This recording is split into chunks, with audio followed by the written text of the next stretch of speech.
Hello friends, welcome to another video. Friends, आज की video में हम Chinese drama well dominated love के एपिसोड 20 का स्टोरी एक्सप्लेनेशन करेंगे। तो फ्रेंड्स, वीडियो को पूरा देखिए ताकि आप कुछ भी मिस ना करें।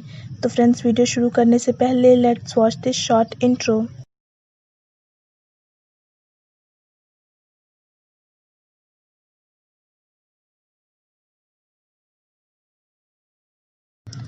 जिंगजी को जब पता चलता है कि शिंगचैन का एक्सीडेंट हो गया है तो जिंगजी दौड़ के हॉस्पिटल में आता है, पर शिंगचैन पेशेंट बेड पे नहीं होती है। तो जिंगजी नर्स को डांटने लगता है और शिंगचैन को ढूंढने लगता है।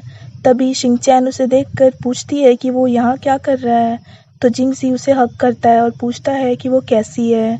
तो शिंगचैन कहती है कि उसने अभी डॉक्टर से चेकअप ही नहीं करवाया है, तो उसे नहीं पता है कि उसे इंटरनल इंजरीज है कि नहीं है। तो वो जियू के पास उसे चेकअप के लिए लेके जाता है। जियू कहता है कि वो पूरी तरह से ठीक है, बस अगली बार से वो गाड़ी थोड़ी संभल के चलाए।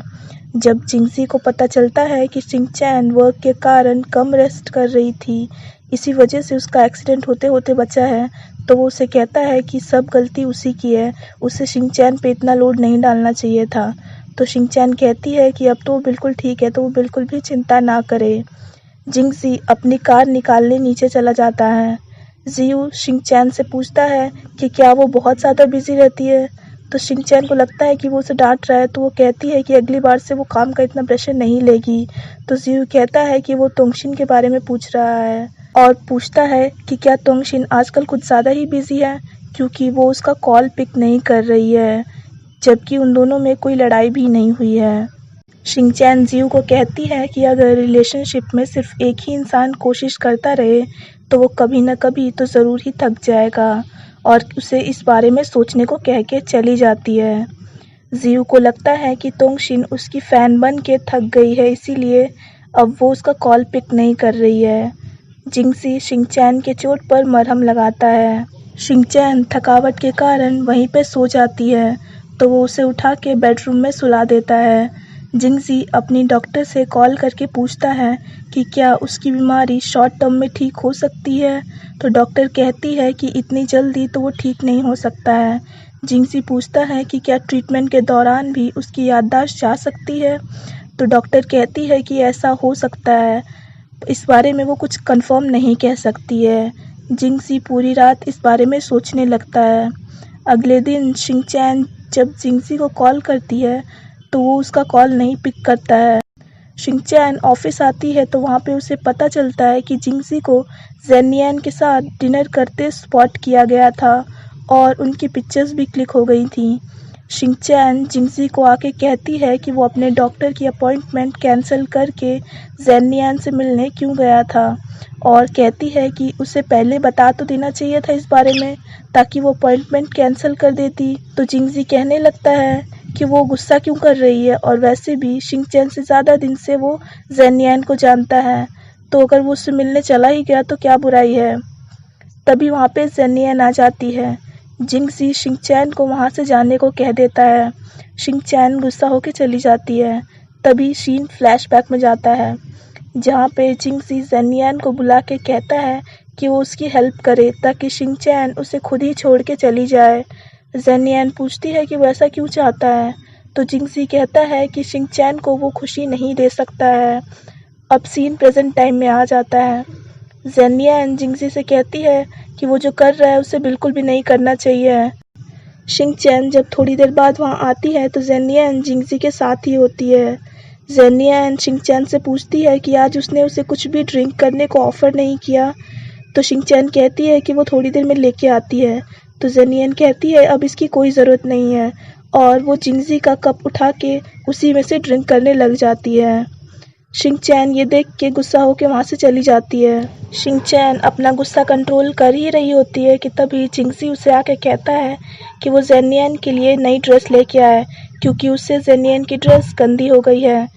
तो शिंगचैन उसके लिए नई ड्रेस लाने चली जाती है। ज़ेनियन जब वापस जा रही होती है तभी युआनफेंग उससे आके पूछता है कि वो फिर से क्यों जिंगजी के पीछे जा रही है। तो ज़ेनियन कहती है कि वो जो भी करे वो उसकी मर्जी है, उसे इस बात से क्या फ़र्क पड़ता है। युआनफेंग कहता है कि क्या सच में उसे कोई लेना देना नहीं है इस बात से। जेनियन कहती है कि सिर्फ एक बार उसके साथ डिनर करने से उनका कोई रिलेशनशिप नहीं हो जाएगा। ये कह के वो चली जाती है। जिंगजी ऑफिस से लेट निकलता है तो शिंगचैन उसके लिए डिनर खरीद कर उसका वेट करने लगती है नीचे उसकी गाड़ी के सामने।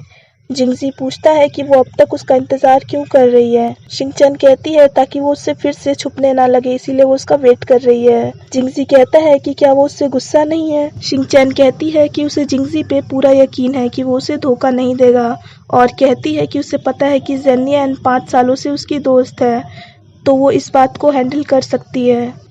शिंगचैन जिंगजी को कहती है कि उसकी डॉक्टर ने उसे कॉल करके बताया था कि वो परेशान है और वो उससे उसकी परेशानी का कारण भी पूछने लगती है। तो जिंगजी कहता है कि उसे कोई भी परेशानी नहीं है, बस उसे थोड़ी सी स्पेस चाहिए, इसीलिए बस वो थोड़ा सा टायर्ड हो गया है और कहता है कि वो बार बार उसे ये याद ना दिलाए कि वो बीमार है। जिंगजी और शिंगचैन के बीच छोटी सी बहस हो जाती है तो जिंगजी जाके अपनी डायरी फाड़ देता है शिंगचैन के सामने ही, जिसमें उसने शिंगचैन के बारे में लिखा था और कहता है कि अब वो थक गया है और अब वो एक नॉर्मल इंसान की तरह जीना चाहता है, नॉर्मल लाइफ, और वो नहीं चाहता कि शिंगचैन के कारण उसकी याददाश्त बार बार जाए। शिंगचैन कहती है कि अभी वो बहुत ज़्यादा गुस्से में है, तो इस बारे में वो दोनों बाद में बात करेंगे। ये कह के शिंगचैन वहाँ से चली जाती है। शिंगचैन के जाने के बाद जिंगजी डायरी के पन्नों को ग्लू से फिर से चिपका लेता है। अगले दिन शिंगचैन जिंगजी के ऑफिस में खुद ना जाकर बार बार तोंगशिन को भेजने लगती है काम के लिए। जिंगजी को जब एक कॉल आता है तो वो शिंगचैन को जाकर बताता है कि मिसेस लियाओ की एक्सीडेंट में डेथ हो गई है। तो शिंगचैन उसके साथ मिस्टर लियाओ के पास जाती है। मिस्टर लियाओ को रोता देख शिंगचैन कहती है कि मिसेस लियाओ कभी भी ये नहीं चाहेंगे कि वो इस हालत में हो। मिस्टर लियाओ कहते हैं कि भूलने वालों को लगता है कि याद रखने वाला ज़्यादा दुखी होता है, पर सच तो ये है कि भूलने वाला ज़्यादा दुखी होता है, क्योंकि वो अपनी ज़िंदगी की सारी अच्छी यादें भी भूल चुका होता है बुरी के साथ साथ। शिंगचैन रात में जब जिंगजी के कमरे में जाती है तो उसे डायरी फिर से जुड़ी मिलती है। शिंगचैन डायरी पढ़ लेती है तो उसे पता चलता है कि जिंगजी जानबूझ के उसे गुस्सा दिला रहा था ताकि वो गुस्से में उसे छोड़कर चली जाए और अगर जिंगजी गलती से उसे भूल भी जाए तो वो हर्ट ना हो।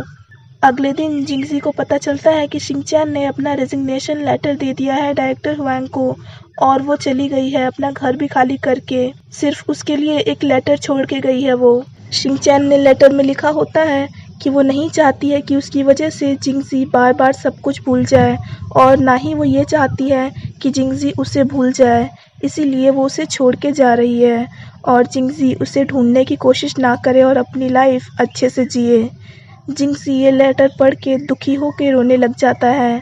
धीरे धीरे जिंगजी अपनी नॉर्मल लाइफ में फिर से लग जाता है और साथ साथ अपने ट्रीटमेंट को भी फिर से शुरू करवा देता है। एक दिन जिंगजी एक कैफ़े में बैठ के अपना काम कर रहा होता है, तभी एक बच्चा आईने से खेल रहा होता है और गलती से लाइट रिफ्लेक्ट होकर जिंगजी के आंखों पे आ जाती है। तो जिंगजी को धीरे धीरे 5 साल पहले की चीज़ें याद आने लग जाती हैं कि किस तरह से वो शिंगचैन से मिला था और यहीं पे ये एपिसोड ख़त्म हो जाता है। So friends, that's it for this video. I hope आपको वीडियो पसंद आई होगी। अगर आपको वीडियो पसंद आई हो तो वीडियो को लाइक कीजिए, हमारे चैनल को सब्सक्राइब कीजिए, साथ साथ बेल आइकन भी प्रेस कर दीजिए ताकि आप आने वाली वीडियोस की नोटिफिकेशन मिस ना करें। So friends, thanks for watching this video. Bye bye and take care of your health.